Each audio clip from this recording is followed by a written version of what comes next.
Welcome back, my homies, to the Please Do Tell podcast. It's been a minute, but I'm thrilled to be back with you all. My name is Ronnika, and I am your host here to dive into stories that connect us to our past, help us navigate the present, and inspire our future. Whether we're exploring family mysteries, moments of growth, or life's tougher conversations, I'm here to bring stories that matter. Let's pick up where we left off and continue this journey together. Thanks for tuning in, and let's get started. Whew, you all, 2024, 2024. Milestone birthday, started the year milestone birthday and COVID, and we are already in the middle of November. What has happened, my homies? A lot. But the theme that I feel that has really been,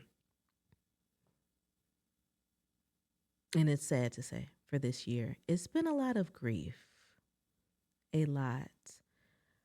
I was reflecting on me and the Heartbeats spending my 40th in Chicago with the ice storm and just the blizzard. It was just a lot going on, right? And I remember we were playing this game and we were just talking about how we wanted our lives to, how we just envision our lives to be for the rest, just for the remainder of the year and just moving forward. And there was just some things, some moments that we shared with one another. And it's just like a month later, everything was just turned upside down. And I think about that often because you just clearly don't know what the next day, the next hour will bring to you, but you have to really rely on your faith. The foundation of, I would say, everything, especially for me. But a lot of times it could be really rough. Like I found myself, especially this last 2 weeks or so, just being really confused and angry. And then having to snap out of that because it's like, Lord, you've brought me a mighty long way. You brought me, my friends, and my family a mighty long way. Last Saturday, I was able to really connect with quite a few people. And the conversations that I had, they were surrounding grief, whether it was from political side, which I will not get into, um, but it was actually the loss of the feelings of what it's like going through life after losing someone so special, after the experiencing the death of someone. And I couldn't help but think like I'm doing this work a lot now. So what has happened since the last episode is that I have taken on a part-time position at Lori's Place, which is grief, healing, and education, and peer-to-peer support. And I'm mostly in schools. And I've said for a long time, my mom could tell you this, of course, is that I always wanted to be the person that I needed growing up. And just to hear a lot of these kids being able to process and talk about their grief.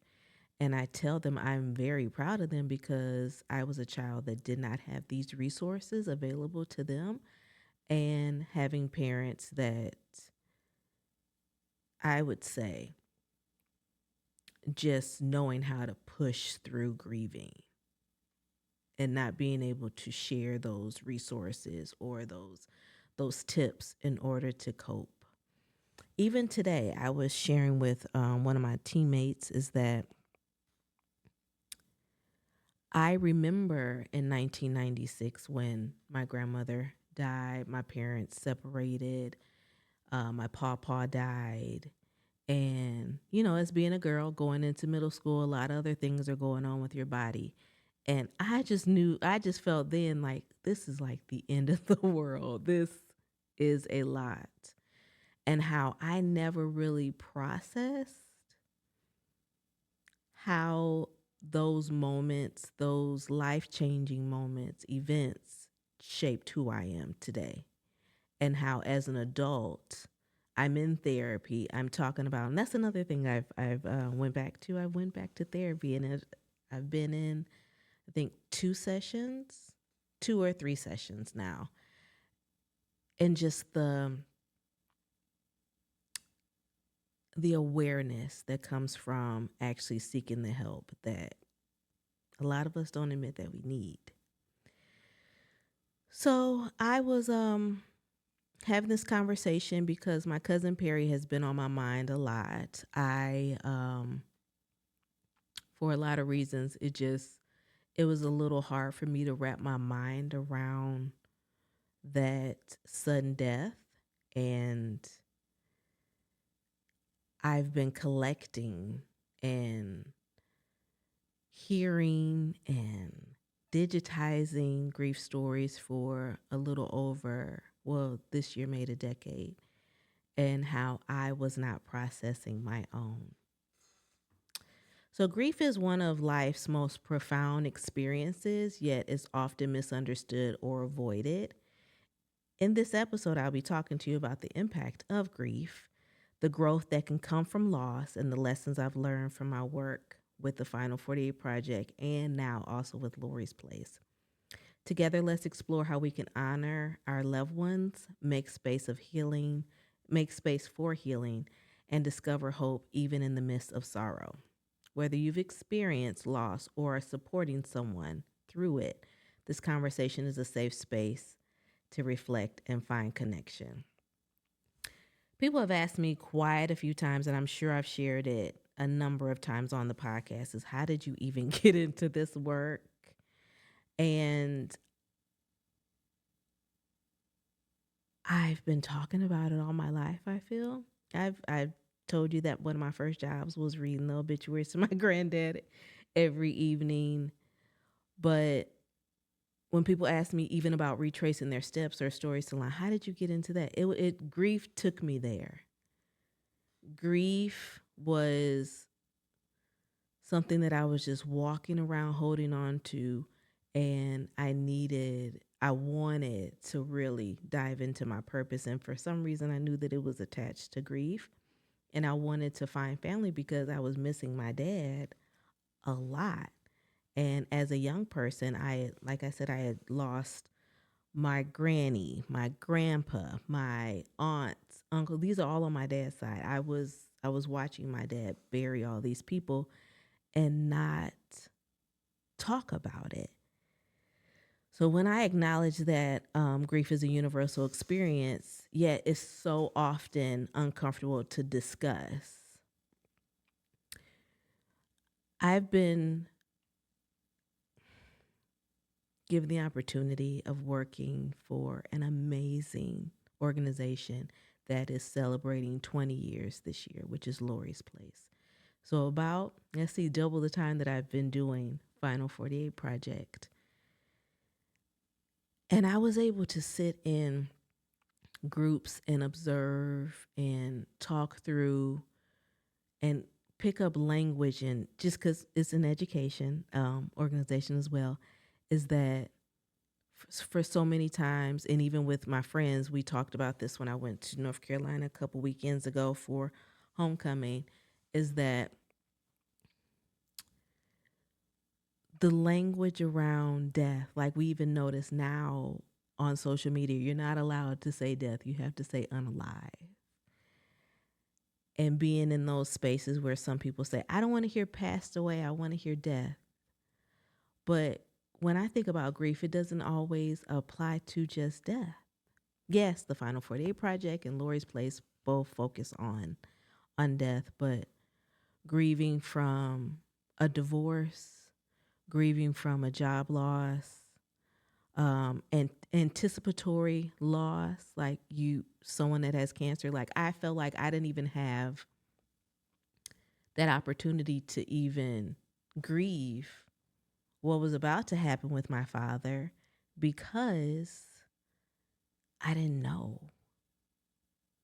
So I still walk around sometimes with those feelings of why didn't he say anything? And why do sometimes I don't say anything when I need help? I sat in a group and I was able to use the language of this person completed suicide instead of, for so long we've heard committed but it's completed because this is actually, it was a follow through. And I thought to myself, the bravery, the strength, and I don't know what it took for someone to come to this group to actually talk about this.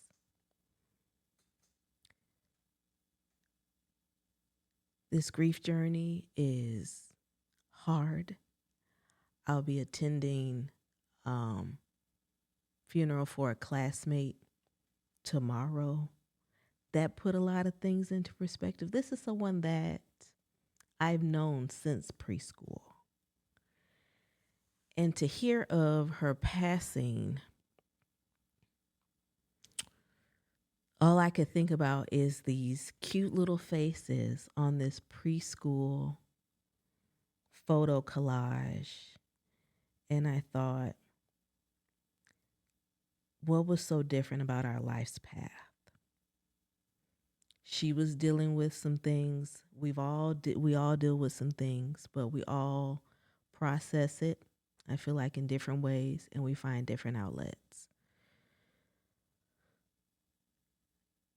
It was very hard for me to even come into the studio today because I am a person that I love to research. I love to find the right answer. I love to share the information that I receive. But this year it's been a lot of, I don't know the answers.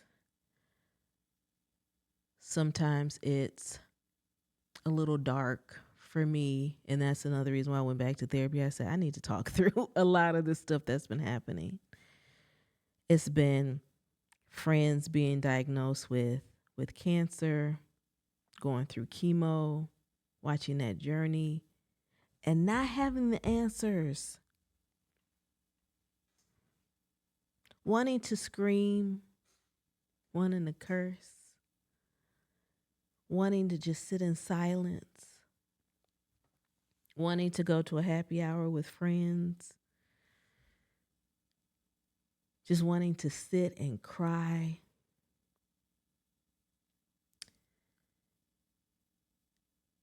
And all of that is grief. All of it.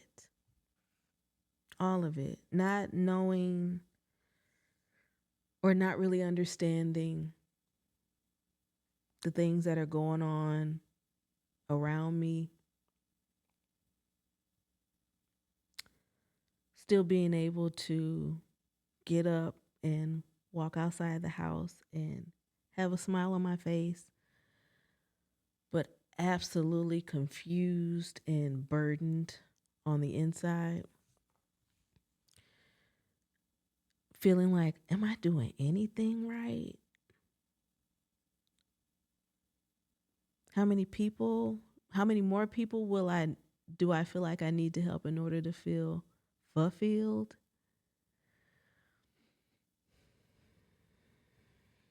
Not wanting to celebrate for a long period of times my wins. I was a part of a pitch competition back in September, and I can remember before the event even started, I was so excited for everyone else that was presenting, and I couldn't find myself being excited for myself, and it showed.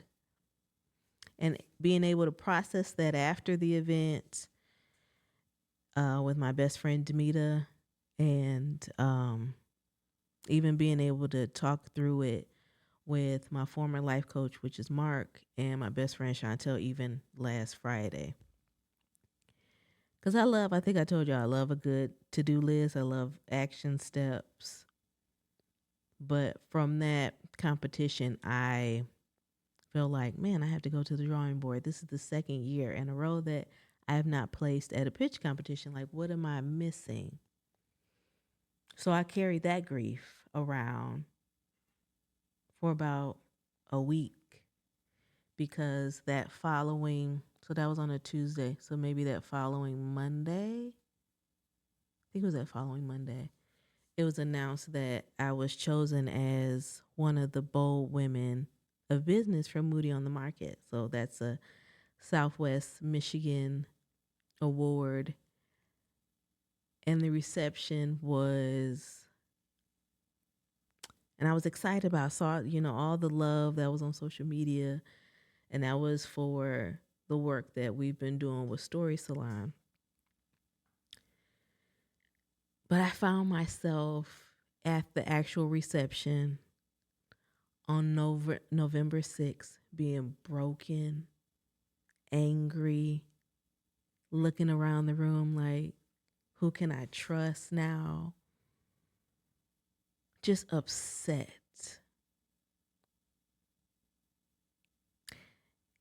And not really celebrating the reason why I was in the room.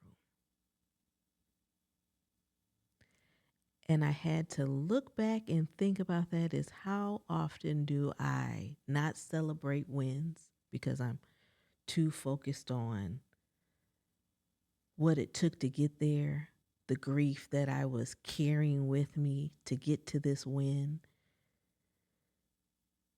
And how many times has my grief manifested into self-sabotaging just good things happening in my life?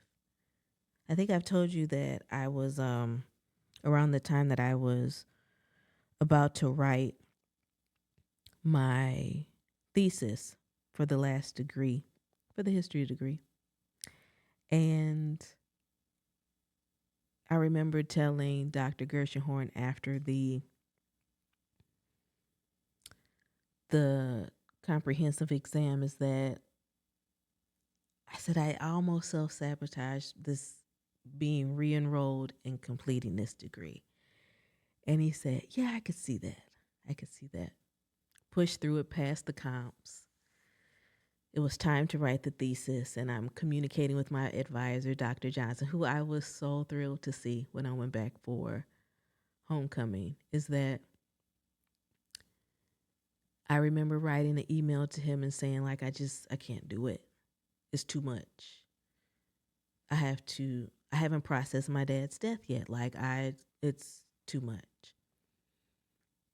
And I remember him writing me the most beautiful email, basically saying, when you're ready, you'll know, and you will return and you will finish. I took the Christmas break. It was around this time. I'll never forget. It was around this time, 2020. And I just could not. And we know what was going on around this time in 2020 again. We know what was going on. And I can remember waking up in January, enrolling in 1 credit hour, because that's all I needed was 1 credit hour to write that thesis. And finally got it done. But how many times did I sit at that computer and say, I don't want to do this. I don't want to talk about what led me to this place. I don't want to talk about my own grief, but I want everybody else to talk about theirs. How does that work? It doesn't.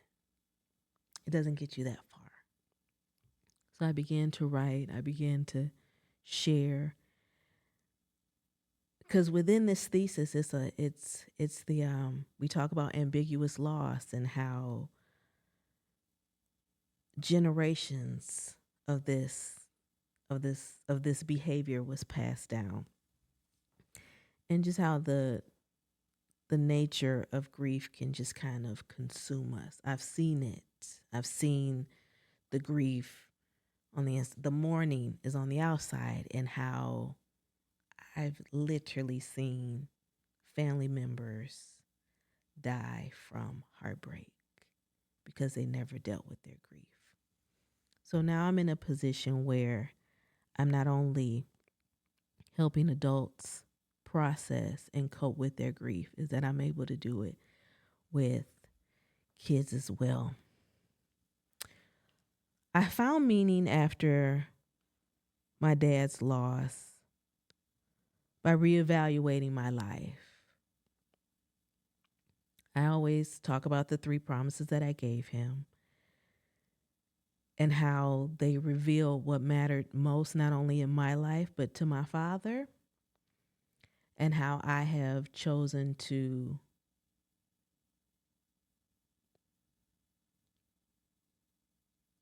really work towards what I want my legacy to be. And a lot of that is not being overworked. My dad does a lot of, he did a lot of, you never, do not deny, don't ever say no to overtime. And I took that with me for a long time. And then I realized that's how burnout happens. And it's okay to say no. So there is a few things that when we talked about legacy, it actually happened recently. Well, it must have been the day before Halloween. I was in a meeting because I think I told you all I've been hosting and organizing with Pechacucha for the last 7 years. And one of the things that one of the organizers said to me is that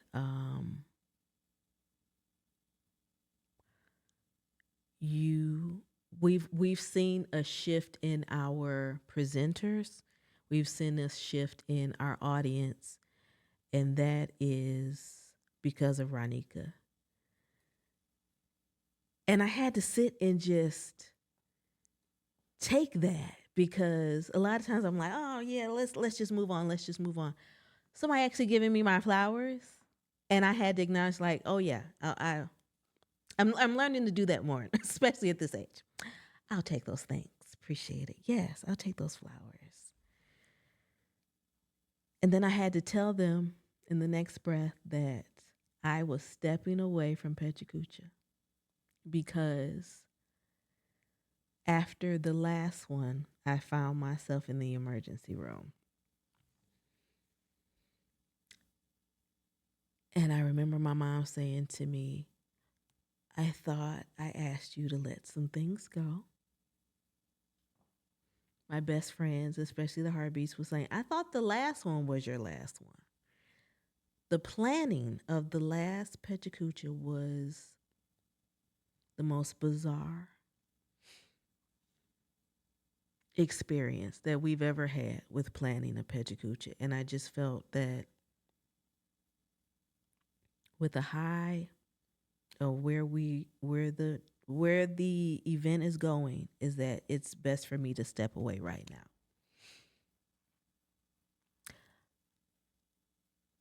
And when I look at other things that I need to step away from, when I said, like, okay, I've really been taking the steps to move Final 48 Project to Story Salon, so I don't have to manage more than one social media page, because it's just a team of me right now.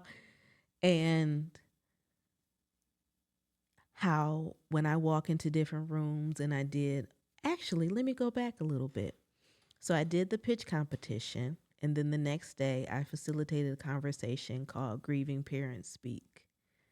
So I went from a really low to an amazing high the next evening. And I thought, Lord, this might be what I really like to do. This, navigating people tell their stories. So I left that event, and of course you have more people asking you to do things now, and it's like, it has to fit. You can't say, or as Mark said, you were saying yes out of fear. and you can't operate like that. So when I think about my personal growth, um, I found new purpose after losing my dad. Started Final 48 Project. We see what was birthed from that. Raising awareness, building community, especially with retracing their steps. And that's what I love to do is build community. To make those spaces that I've always looked for someone, especially someone that looked like me, to be in those spaces, but providing that space for people to be themselves, to grieve in their own way, and to lock arms with them and walk forward in this healing journey. When it comes to doing the work for others, I have to do the work for myself first. Sometimes my mind, sort of like some of the episodes, sometimes my mind is all over the place. I can start even a group or an episode one way. And then as those wheels start turning, I'm like, ooh, I need to say this too. I need to say this too. Even though I'll sit up here with the whole outline. I can't continue to be in that space of not being me because I'm not taking care of myself. And I feel like I talked about this last year, but this year, I feel like God was like, now you listen here. I need you to take care of yourself because you have more work to do. Yes, there's going to be some things that are going to shift your focus. There's going to be some things that are going to really rock you feel like your foundation. But you need to listen to me and you need to know, KNOW, when to say no. NO. So as I'm still going through this journey of grief, because it's never going anywhere. My dad is never coming back, so I will always have those feelings of I'll continue to have first. I'll continue to have those moments when, especially with the holidays coming up, it's like I just wish he was here. Wish he was here. Wish he was joking. I wish he could see me actually with the dog, because he'd be like, "This is Ronika's sole responsibility." Yeah, it's my responsibility. Yes, that dog is my responsibility. But also celebrating the many lessons that my dad in this grief journey has taught me and that I'm able to share with others. So when I think about loss, it could be a new beginnings as far as even just with people, and giving myself grace to when something doesn't go right, that I've been given that opportunity to try again. And that's also with looking at my calendar. And even if I have nothing to do, if I don't feel like it, just say no. Just say no. But how is my grief turned? How is my grief showing up in my body? How is it showing up in mourning on the outside? And what can I do to be a happier person? And that's really saying yes to me, which was a previous episode. So now I'm listening. Now I'm listening to myself, okay? Saying yes to me. And as the color that I'm going to choose for today is that, especially with it being dark earlier, is that I'm choosing to be home by 8 in my comfy pajamas, snuggling, watching a good show, but saying no to more things that are draining me and saying yes to what brings me joy. If my therapist could see this episode, he'd be like, you know what? I think you're listening. So when I think about, and when I'm telling you, when it comes to this grief journey, you still have to find those pockets of joy. So that is your homework until the next episode, is that just like I was instructed to find those pockets of joy and do things that, and they don't even have to cost. Do those things that bring you joy. It could be coming around somebody, going around somebody, taking a trip, taking a ride. For me, sometimes it was South Bend, or this past weekend it was Kalamazoo. But find your pockets of joy. It's rough out here. It's a lot going on. It's a lot that makes people want to scream and cuss. And I know for some people they're like, it's making me question my faith. It's all grief.